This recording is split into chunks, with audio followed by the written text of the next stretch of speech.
Luke Tanaka with men's soccer coach Dave Di Tomasso. And coach, an undefeated start. Thoughts on the first 2 weeks of the year? It's been a nice start for us. We went on the road on purpose to try and get ourselves together and had 2 quality wins. And what we're most proud about is we've only given up 1 goal in 5 games, and that's hard to do. And the goal we gave up was a self-inflicted wound. So we really feel good about our defense. We did get our starting goalkeeper back in Nick King. But Donnie Keevan did a wonderful job filling in for him in the first few games and kept zeros at the back. It's just vital that we continue to defend well, and we really think a lot of our speed and offensive players are gonna come around and start scoring some more goals. You like to build your team from the back up. You said that here on this show before. I wanted to check in about Nick King first. Getting him back. How big is it to get him back in net? It's absolutely huge. The confidence level just goes through the roof, and as everyone saw, he stepped right in, made 1 or 2 key saves, and didn't skip a beat. Nick trains all summer long to be the best keeper. He's grown. His length is incredible. I expect him to be a first-team all-region player this year, and he's just a critical part of our team.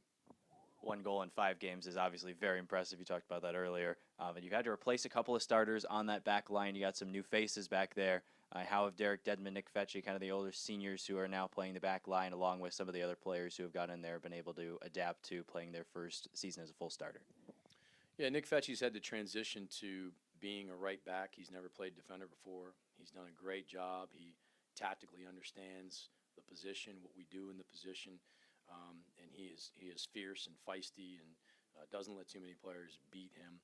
Derek Dedman and Matt have been absolutely phenomenal at center back. There hasn't been one player or group of players that have been able to penetrate them at all. Their focus is incredible. Their attention to detail has been paramount. And Creed Chard stepping in as a senior, that's what we expect from a senior. We expect a senior to step in regardless of his amount of playing time throughout the years and be able to do a job. And Creed has stepped in and simply done his job and done it to a quality capacity. On the offensive side, 12 different players this season have a point through just 5 games. I think that really shows the depth of the team. How important is it to have that depth, maybe ride the hot hand here as we continue to go throughout the season? Yeah, the word depth has been in our mind for quite a while in building our roster and building our team. We're really excited to have the depth that we have this year. And we've shown, as you said, that we will put a lot of players on the field.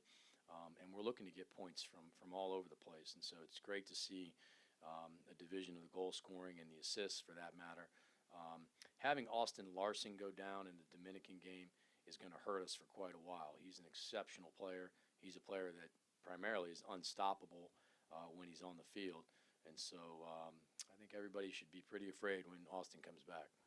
With Austin out for now, it seems like you're going to have to shuffle a lot of different guys, as you mentioned, up top. It seemed like during that Dominican game, I think you played 3 or 4 different sets of forwards in that game.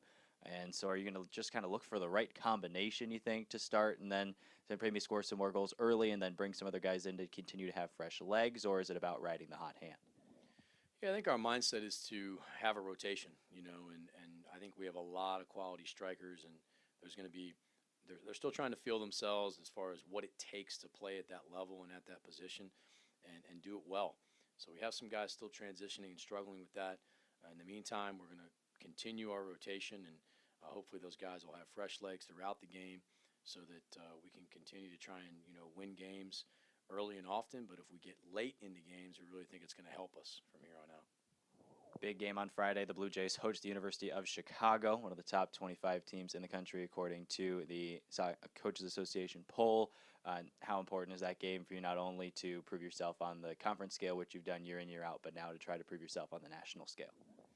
Yeah, I mean, it's going to be a great challenge. They give you a lot of smart, intelligent, hard-working players. I think it's a team that is very similar to ours. We have a very similar makeup in our body of work with our players, and we're really looking forward to that. We're happy we have a week to prepare. We think that we'll have a good game plan going in, and as most people know, we're not afraid of anybody. So we will take it to them as best we can, and we'll be prepared. Coach, looking forward to that game on Friday. Good luck in it. Thank you.